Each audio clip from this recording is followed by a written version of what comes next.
So the Chancellor Rishi Sunak has announced that he intends to help kickstart the property market after COVID-19 shutdown by introducing a holiday on SDLT or stamp duty on property transactions.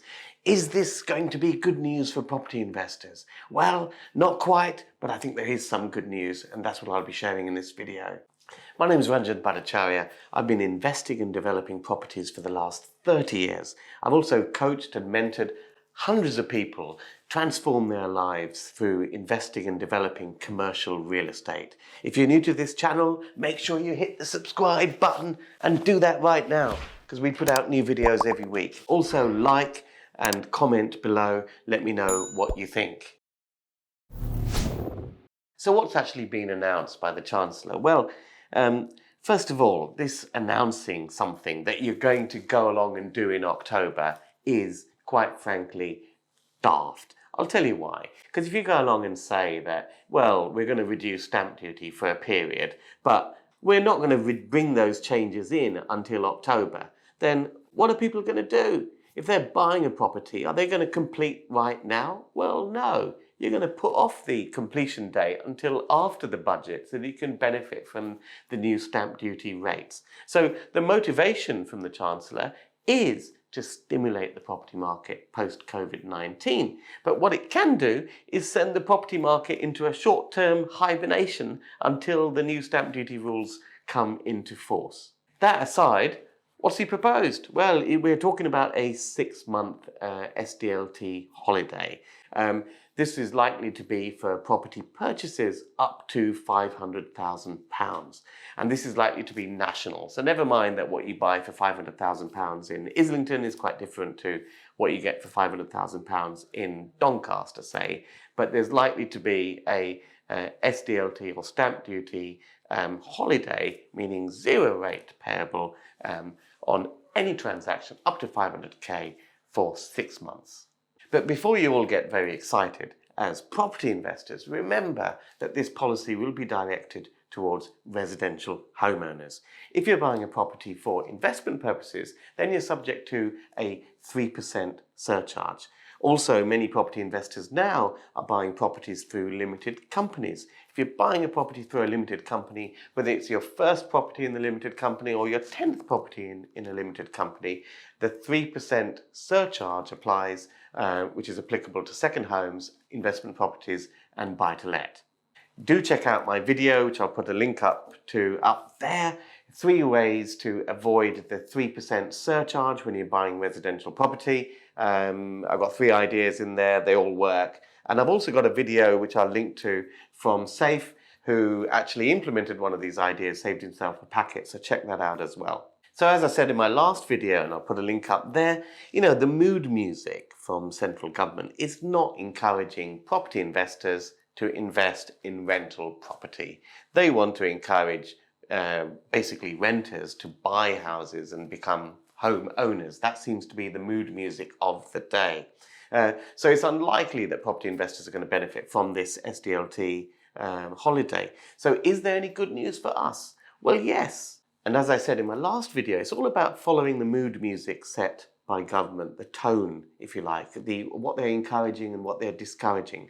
We've seen, and I pointed this out in my last video, the government has announced a whole bunch of permitted development rights for you guys and us guys to go around repurposing commercial buildings. Now, when you actually buy a commercial building, the stamp duty rates that apply to commercial buildings are completely different to residential property.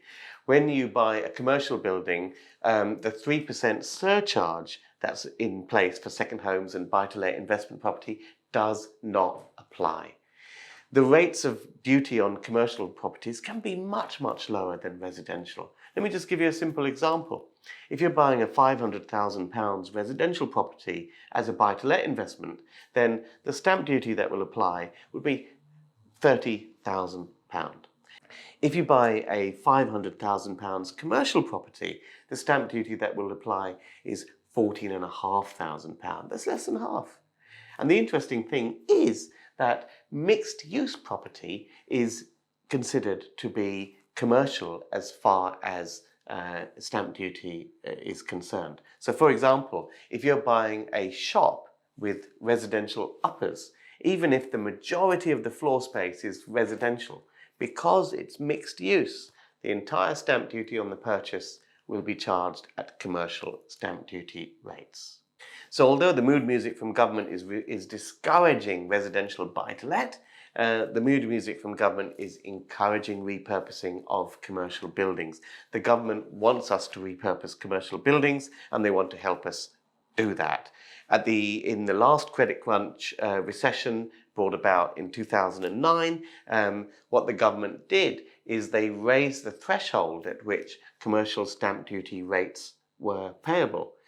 This helped people buy properties and repurpose commercial buildings. And on many of the transactions I did between 2009 and 2013, didn't pay any commercial stamp duty at all because it was under the threshold at which stamp duty was payable. Now, I expect a reintroduction of some kind of holiday for commercial property stamp duty. This will help property investors and developers repurpose defunct commercial buildings, which the government knows that there's an awful lot of. The other thing this will do, it will change the viability equation when it comes to repurposing commercial buildings in lower value areas. If they come out of stamp duty altogether, that will be very, very beneficial. Now, I'm very excited about the forthcoming changes. As I said, I don't really expect too much encouragement for us to dive into residential property, but in commercial property, there's going to be a lot. Planning reform, PD rights, and also a raising of the threshold at which commercial property stamp duty is available. I've got loads of videos on commercial property investment. I'll put a list of some of the most popular in the description below. So just click on that description, check them all out and watch. Why should you watch them now? Well, the people that do well in the forthcoming years are going to be the people that take action early. It's the early mover advantage people that really, really make hay.